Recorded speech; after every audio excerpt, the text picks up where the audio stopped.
Olá, boa tarde. Então, pessoal, na última aula, né, a gente falou sobre hierarquia das cidades, lembra? Que a gente falou sobre como que existe uma organização das cidades, né, entre as cidades médias, as cidades grandes, as cidades globais, né, e como que isso está associado a uma estrutura, uma infraestrutura de serviços e de dependência desses serviços relacionados às cidades, tá bom? Então, eu pedi para vocês fazerem as atividades no capítulo 3 da página 241. Aí, hoje a gente vai fazer, né, uma correção oral dessa atividade. Então, eu vou pedir para vocês que peguem, né, o livro de vocês, tá? Todas as nossas aulas, eu vou pedir que vocês estejam com o livrinho de geografia, para a gente poder ir acompanhando algumas coisas no livro mesmo, tudo bem? Então, vamos lá. Capítulo 3, né? A gente tá lá na página 241, a atividade que eu pedi. Aí eu vou fazer uma autocorreção. As questões 5, 6 e 7.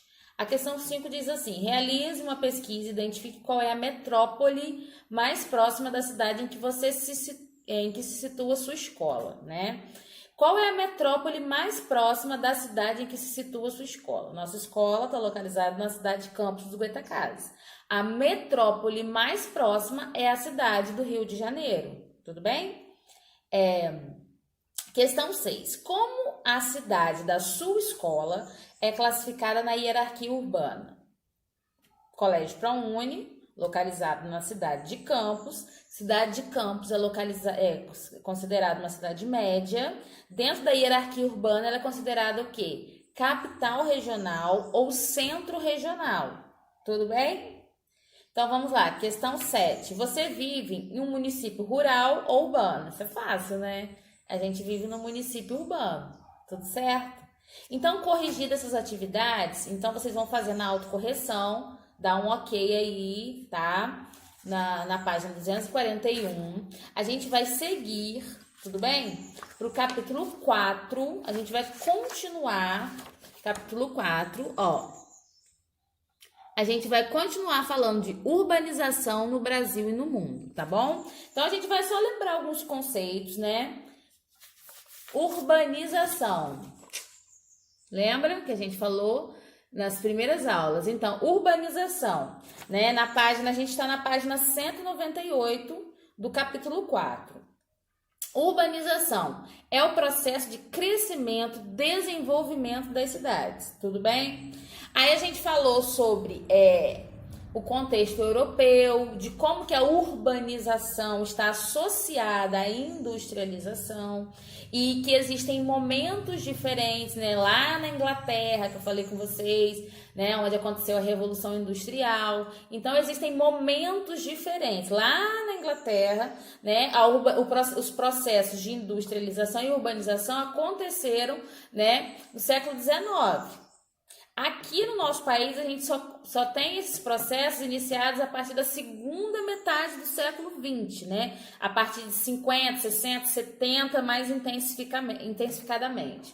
Então, se a gente comparar os contextos, né? Vamos falar em Revolução Industrial, né? Lá na Europa, 100 e poucos anos antes do que aconteceu o nosso processo de industrialização e urbanização no Brasil. Tá? Então, ó, o livro de vocês vai destacar aqui, ó.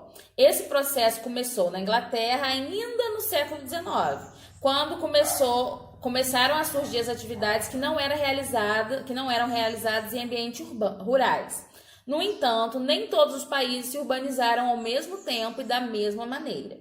Então, a gente vai falar um pouquinho mais sobre a urbanização e industrialização do Brasil. Tudo bem? Então, vamos lá. A gente já tem um dado histórico, né? A industrialização do Brasil intensificadamente a partir de 1970, mesmo que, lembra que eu falei com vocês que isso é um processo que não acontece da noite para o dia, mesmo que alguns autores já destaquem isso a partir de 50, especificamente a partir das guerras mundiais, né?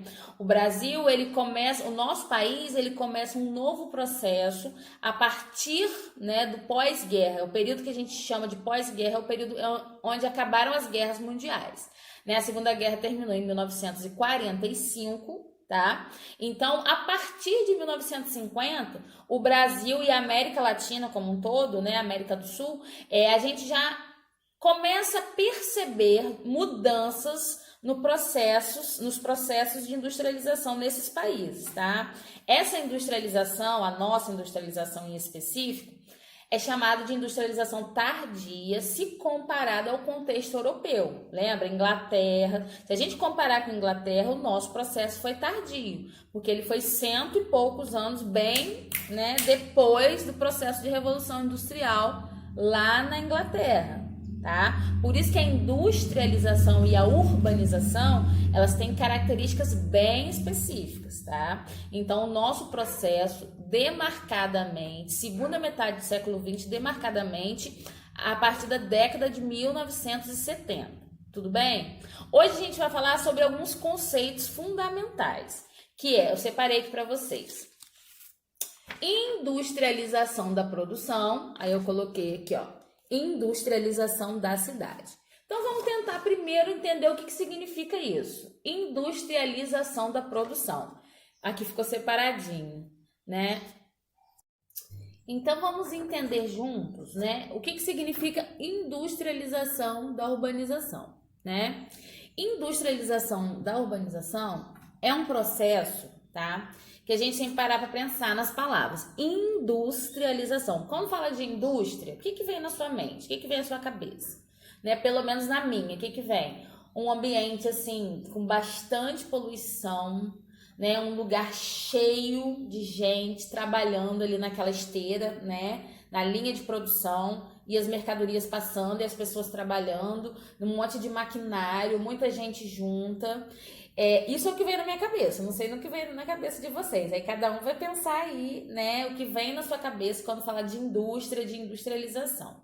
Então, se a gente falar sobre máquinas, né, a introdução das máquinas, ou seja, a mecânica, né, o processo produtivo acelerado, marcadamente traz pra gente um novo tempo. Vamos usar um exemplo bem simples, né? Tecido. Há muitos e muitos anos atrás, os tecidos, né? Pensar em tecido de algodão. O tecido nada mais é que uma trama, tá? De linhas. Linhas que estão, né, interconectadas assim, como latitude e longitude, né? Linha e coluna. Se você olhar bem pertinho assim dos tecidos, você vai ver que há uma trama de linhas intercruzadas, tá? Esse processo, né, era feito artesanalmente, né, num tear, né? O tear era um equipamento onde existiam vários fios de lã, né? Pegava a lã do carneiro, aí pegavam-se vários fios de lã. É só lembrar lá da geografia, né? É só lembrar lá daquele longitude e latitude do mapa mundi lá, planisfério. Então, o tear mecânico, aí pegava linha de lã, né? Colocava-se nas posições verticais e horizontais, né? Aí colocava-se algumas linhas na horizontal e outras linhas na vertical. E uma pessoa manualmente ia puxando aquele tear, né? De cima para baixo. E aquele tear ia produzindo, né? Essa trama, ou seja, ia juntando e apertando essas linhas, né? Verticais e horizontais, e depois formava-se aquele tecido grosso de lã. Isso a gente chamava de tear mecânico, tá? O tear manual. A partir disso, né, a partir do processo de industrialização, esse tear que era movido manualmente, né, principalmente pelas mulheres, eram as mulheres que produziam os tecidos, com a industrialização, esse processo, esse tear, né, corrigindo, né, esse tear era o tear manual. Aí, com a industrialização, o tear se tornou-se um tear elétrico, um tear mecânico, ou seja, não era mais a força do braço que produzia esse tecido, mas agora a força de um motor, né, movido a carvão, né, pegava-se o carvão como fonte, né, matéria-prima, fonte de energia primitiva, né, primeira nas fábricas, aquele carvão era queimado a partir do calor, aquele calor, né, do carvão aquecia as turbinas e faziam os motores funcionar. E aí o que acontece? Funcionarem. Esse tecido agora era produzido de forma mais automática. Se antes era aquele movimento manual, Agora na indústria é muito rápido. Então o que levava-se dias, meses, né, para ser produzido em grande escala, né, por exemplo, produzir uma colcha, vamos pensar assim. Pensa numa mulher produzindo uma colcha lá. Quanto tempo isso levaria? Então, o que levava dias, semanas, meses, agora, né, é feito de forma muito rápida. O que antes se utilizava a força do braço, a força manual, né? Agora está se utilizando a força dos motores. Então a gente tem grandes mudanças, né? Tanto no âmbito do tempo, né? Porque o tempo da fábrica agora é bem acelerado. Eu conversei com vocês uma vez que o relógio, né? Ele foi inventado ou necessitou-se mais do relógio a partir da fábrica, porque o tempo começou a ser controlado pelo relógio, as pessoas começaram a observar os relógios, né, que antes eram de parede, depois que a gente teve os relógios de bolso e depois os manuais, os de pulso. Então o tempo agora era uma coisa assim que mudou totalmente. Então, industrialização da produção. Essas indústrias se concentravam principalmente nas cidades, nos grandes centros, né, nos centros. Por isso que a gente fala de centros urbanos. Esses centros urbanos concentravam as indústrias. E aí, por quê? Por conta de proximidade de matéria-prima, para facilitar o escoamento da produção, ou seja, para facilitar o carregamento ser transportado, né? A gente fala lá no período do começo da Revolução Industrial.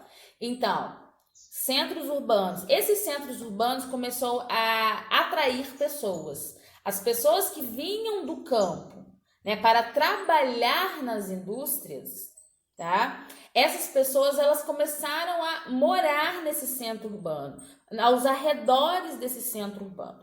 E antes da gente continuar falando sobre industrialização no centro urbano, a gente tem que lembrar, tá, da modernização da agricultura, tá? Ou mecanização dos campos. Tudo bem? Aqui eu desenhei um trator, tá? Por que o trator? Porque o trator, ele é muito simbólico para a gente falar de mecanização, tá, do campo. Por quê? A maioria da população mundial, né, a gente está falando do século XIX, vivia no ambiente rural, nos campos, produzindo seus alimentos, né? A vida rural, a produção acontecia no ambiente rural. E a maior parte dessa produção era uma produção manual ou com a utilização de equipamentos mais simples, pensando na produção agrícola, né? As pessoas usavam o que? Ancinho, enxada, foice, equipamentos manuais, tá? Equipamentos que ajudavam a produção, mas era uma produção basicamente manual, familiar, né? Produzido pelas famílias. E aí, o que acontece? Acontece um processo de cercamento dos campos, tá? E aí o que acontece? A população predominantemente rural começa a perder espaço no campo. Por quê? Essa modernização da agricultura, essa mecanização dos campos, a introdução de tratores, colheitadeiras, equipamentos agora no campo, fazem que o pequeno proprietário ele perca espaço no campo. Por quê? Pensando em tratores, né? A gente tem tratores aí de 1 milhão, de quantos milhões você quiser. Tem tratores muito modernos. Esse trator, quando a produção ela começa a ser mecanizada, como eu falei, pensando no ambiente urbano, é a questão do tempo. A produção ela acontece em ritmo mais acelerado. Se antes, né, o tear manual levava um tempo, agora o tear mecânico produz rapidamente. Né? Se antes o trabalhador rural plantava lá as sementes, esperava o tempo, né, para colher a produção, agora essa produção acontece em ritmo mais acelerado. Por quê? A introdução das máquinas faz com que essa produção seja acelerada. Acelerada como? Né? Imagina o trabalho de um homem para fazer, um homem ou uma mulher para fazer a colheita.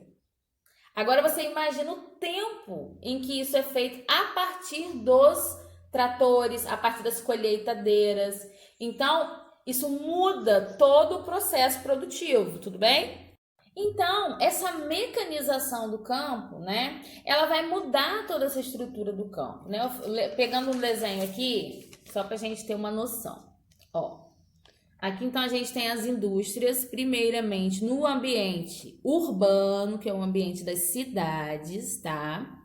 A mecanização do campo, ou seja, a introdução de novas tecnologias de produção, e aqui o nosso tratorzinho aqui, a mecanização, a introdução de mecânica, né, de novos equipamentos no campo, faz com que haja um grande esvaziamento do campo, tá? A mecanização do campo, junto aos processos de industrialização da produção, né, faz um grande esvaziamento no campo. Por quê? Primeiro, o pequeno produtor ele vai perdendo esse espaço porque ele não tem como alcançar as novas demandas da economia produtiva, né? Como eu falei, pegando por baixo aí um trator de 1 milhão.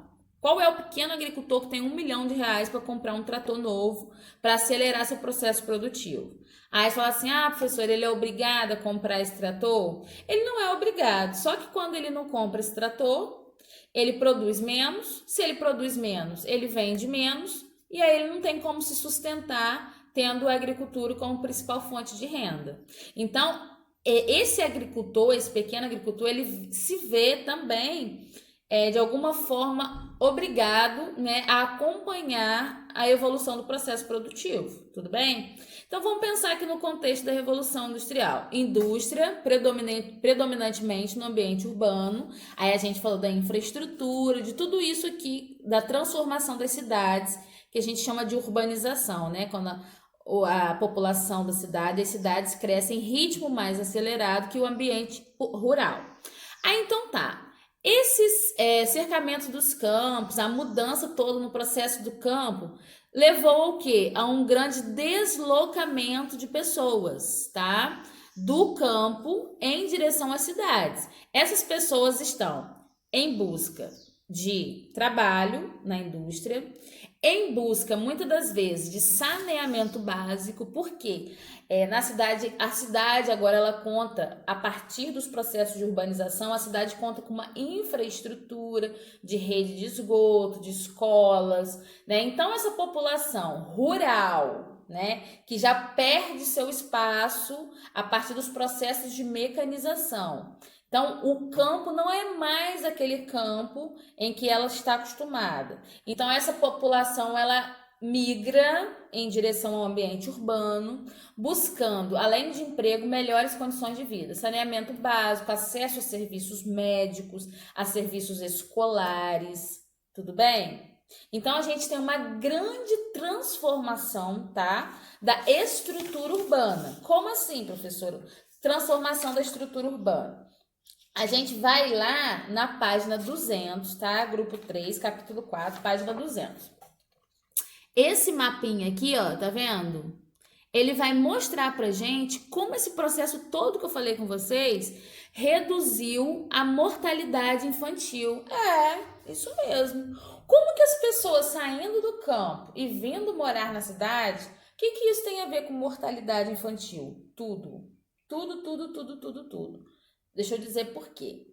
Porque agora na cidade, essas pessoas têm acesso a medicamentos, assistência médica, né, vacinas, e isso muda muito o quantitativo de mortalidade infantil. A mortalidade infantil ela começa a diminuir.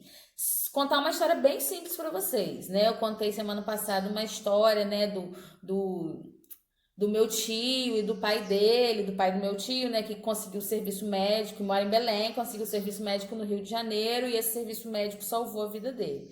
Por exemplo, pegando o exemplo do norte do país, norte e nordeste, que tem os maiores índices de mortalidade infantil. As crianças morrem no norte do país de diarreia. Diarreia. Como assim diarreia? Diarreia, que causa os bebês. Causa grande desnutrição, causa grande desidratação. Essas crianças muitas vezes não têm acesso aos serviços médicos e elas morrem de diarreia. Então é possível sim morrer de diarreia. Se não tiver acesso aos serviços, aos cuidados, e geralmente essa diarreia, né, essas complicações intestinais estão associadas, né, à falta de saneamento básico, porque elas não têm acesso à água potável, à água tratada. Então é um ciclo, né? Elas não têm acesso a essa água, adquirem diarreia e verminoses e muitas coisas, e aí não têm acesso aos hospitais e acabam morrendo. Então, o índice de mortalidade infantil no norte e nordeste do país são muito altos, principalmente para a população que não mora nos ambientes urbanos, para a população que mora afastada dos ambientes urbanos, tudo bem? Então, aqui na página 200, a gente tem esse mapa, tá? Que mostra a mortalidade infantil, a taxa de mortalidade infantil em porcentagem de nascidos vivos. Aqui mostra por continentes, tá bom?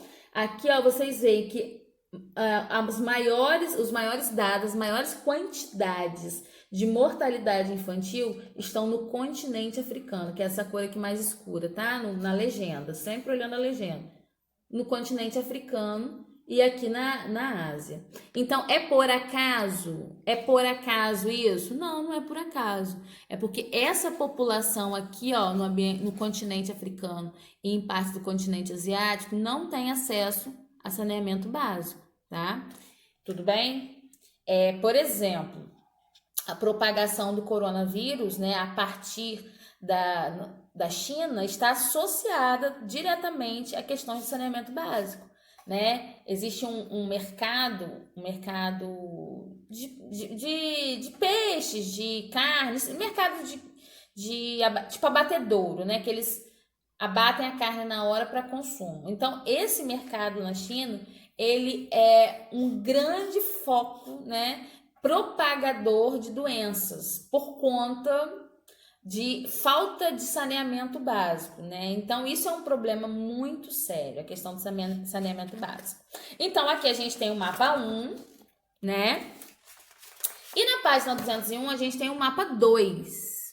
O mapa 2, tá? Expectativa de vida ao nascer. Aí aqui fala quantos anos as pessoas vivem em média. Por exemplo, esses dados mais clarinhos, menos de 50 anos. Novamente aqui, ó, no continente africano. Então, a expectativa de vida, ou seja, a média do tempo de vida da população em geral é de menos de 50 anos. Aí, aqui, ó, aqui na África, e aqui quando a gente vê aqui, ó, por exemplo, as cores mais escuras, quer dizer que as pessoas estão vivendo mais, né? Tem expectativa de vida maior. Aí aqui a gente tem Canadá e aqui alguns países europeus, onde a expectativa de vida é mais alta. E o que é isso? Expectativa de vida, o que tem isso? Tem a ver com cidade? Tudo. Porque a partir do momento que a população sai do ambiente rural, vem para o ambiente urbano, ela tem acesso a serviços, né, que não tem no ambiente rural. E isso aumenta a expectativa de vida, ou seja, as pessoas começam a viver mais tempo a partir dos hábitos de higiene. Gente, lavar as mãos. Isso é um hábito que mudou a história do mundo, tá? Mudou a história, a mortalidade diminuiu a partir do processo de lavar as mãos. E a gente vê o quanto que isso é importante agora na nossa sociedade. Agora, nesse tempo, né, de vírus, de coronavírus, a gente tem visto o quanto que é importante um simples hábito de lavar as mãos e quanto que isso pode salvar vidas. Tudo bem, gente? Vou parar por aqui hoje, tá? Então, a gente hoje falou de quê? Só para lembrar. 2 conceitos principais. Industrialização da produção e mecanização da agricultura. E como que isso muda, tá? Tudo, tá? Se a gente falar de urbanização, de crescimento das cidades, diretamente associado à industrialização, esses processos de industrialização da produção e modernização da agricultura muda tudo. Eu vou pedir para vocês acessarem, tá? O QR Code. O que é QR Code? É esse códigozinho aqui, ó. QR Code, esse QR Code aqui. Como que a gente acessa ele? Você pode encostar a câmera do seu celular. Tem celulares que leem direto, vai direto, encosta o QR Code, já vai direto. E quando você não conseguir, você pode baixar um aplicativo no Play Store, qualquer QR Code. É só digitar QR Code, QRCODE. QR Code, tá? É só você baixar qualquer aplicativo desse que ele vai ler. Por que eu quero pedir para vocês lerem esse QR Code? Porque esse QR Code, ele vai trazer para vocês um mapa interativo, bem legal para vocês observarem. Então, a tarefa de hoje é o quê? Acessar o QR Code, tá? Observar esse mapa interativo e registrar no caderno as suas conclusões. Ah, professora, não consegui acessar o QR Code. Não tem problema, tá? Isso é uma atividade para a gente ampliar os nossos conhecimentos. Se por acaso tiver algum problema técnico, você não conseguir acessar, não tem problema. O importante é ficarmos todos bem, tá bom? Beijo e até a próxima.